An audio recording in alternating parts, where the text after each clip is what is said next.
देखिए, आप सभी जगह न्यूज़पेपर पे, टीवी पे, मीडिया में अगर आप 3 दिन पहले की इनकी न्यूज़ देखोगे तो आप उसके अंदर आपने स्वयं कहा है कि हम उद्घाटन कर रहे हैं। फिर जब हमने इस पे ऐतराज जताया तो कल सफाई दे रहे हैं कि हम उद्घाटन नहीं, इसका शुभारंभ कर रहे हैं। बात तो एक ही है। आप सिर्फ उसका शब्दों के अंदर भ्रमित करके ये करना चाहो कि नहीं नहीं, ये तो उद्घाटन नहीं है, शुभारंभ है। तो एक शुरुआत ही तो है। उद्घाटन का मतलब भी शुरुआत ही है। जब हमने कर दिया, हमने कहा कि भाई आप हमारे लोकसभा स्पीकर को आप बुला रहे हैं, वो बहुत बड़ी डिग्निटी है हमारे लिए, वो आते हैं तो उनका उसी लेवल का प्रोग्राम भी होना चाहिए। जब आप शुभारंभ भी करा रहे हो तो फिर क्यों बिड़ला जी को आप बुला रहे हो?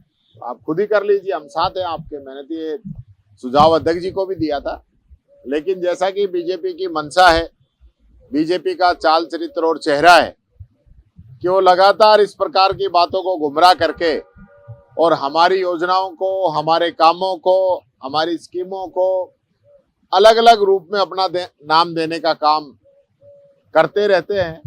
तो यही इनका प्लान है। आज इतनी शानदार जो बिल्डिंग है, चाहे विधानसभा के पूर्व में हो चाहे पश्चिम में हो, दोनों ही तरफ जो बनी है, शानदार बनी है, ऐतिहासिक बनी है। शायद दिल्ली के बाद में एक आध स्टेट कोई हो तो हो, नहीं तो राजस्थान पहला स्टेट ऐसा बना जहाँ कॉन्स्टिट्यूशन क्लब बना है। तो हमारे लिए बड़े गौरव की बात है। शानदार चीज यहाँ पे बनी है, जहाँ सब लोग एक साथ बैठ सकेंगे। ये बात मैं कहना चाहूंगा।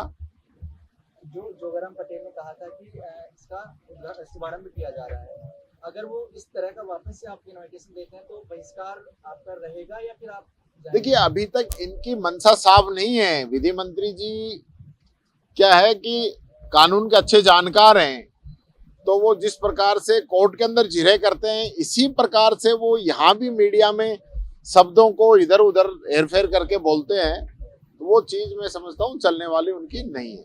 शब्दों से जुड़ा हुआ एक और सवाल है। मदन दिलावर ने एक इनविटेशन कार्ड छपा था एक स्कूल में, उस पर जांच कमेटी बैठाती है जश्न अलविदा को लेकर कि आधा हिंदी आधा उर्दू में इनविटेशन कार्ड छपा है, कैसे देखते हैं? देखिए, ये संविधान पे हमला है, लोकतंत्र पे हमला है, व्यक्ति की जो आजादी है उस पे हमला है। बाबा साहब अम्बेडकर ने जो संविधान दिया, जिसके अंदर सब लोगों को इस लोकतंत्र के अंदर अपनी बात कहने की आजादी है, आप उसमें वो इंग्लिश में कार्ड छपवाए, उर्दू में छपवाए, हिंदी में छपवाए, संस्कृत में छपवाए, सरकार को तो ऐतराज नहीं होना चाहिए। ये उस व्यक्ति की मंशा है। आपके प्रधानमंत्री खुद जो है जश्न खुसरो या ऐसे प्रोग्राम के अंदर खुद जाके आए हैं, तो क्या ये इस प्रकार की आपकी मंशा, ये सही नहीं। आज खुद दिलावर जी जो है विधानसभा के एक प्रश्न के जवाब के अंदर उन्होंने कहा कि मैं पंचायत समिति को निर्देश दूंगा कि वो फला पंचायतों के अंदर बजट सैंक्शन करें, जो कि पंचायत समिति के अधिकारों का सीधा सीधा अतिक्रमण आप उन पे कर रहे हो। और मैंने इस चीज का ऐतराज जताया, आसन ने भी व्यवस्था दी, क्योंकि पंचायत समिति, जिला परिषद, ग्राम पंचायत ये खुद में सक्षम बॉडी है। इनको सरकार की तरफ से अधिकार प्राप्त है, संविधान की तरफ से अधिकार प्राप्त है, और उनको जो बजट का जो वितरण करना है उसके लिए उनकी कमेटियां हैं या साधारण सभा की बैठक है, वो तय करेगी। मंत्री थोड़ी तय करेगा। मंत्री के पास तो दुनिया भर का बजट है, उसमें से दे। पंचायत समितियों पर अतिक्रमण क्यों करता है? आज स्वायत्त शासन विभाग पे और नगरीय विकास पे चर्चा चल रही है। हमारे समय में ऐतिहासिक काम हुए, चाहे जयपुर के अंदर अंडरपास की बात हो, B2 बाईपास के ऊपर यूटर्न जो बना है, सिग्नल फ्री बनाने की जो बात हुई उसकी बात हो, ऐतिहासिक काम हमारे समय में हुए। लाखों लोगों को पट्टे दिए गए, मानसरोवर के अंदर सिटी पार्क दिया गया। और वैसे तो जयपुर की बात करो तो जयपुर की जो सौगात हैं, चाहे वो सेंट्रल पार्क की हो, घाट की गुणी की हो, गुजर की थड़ी की हो, सारी जो बड़े बड़े काम यहाँ जयपुर के अंदर हुए हैं, भारत जोड़ो पुल की बात हम करें, मेट्रो की बात हम करें, तो सारे काम कांग्रेस समय में हुए हैं।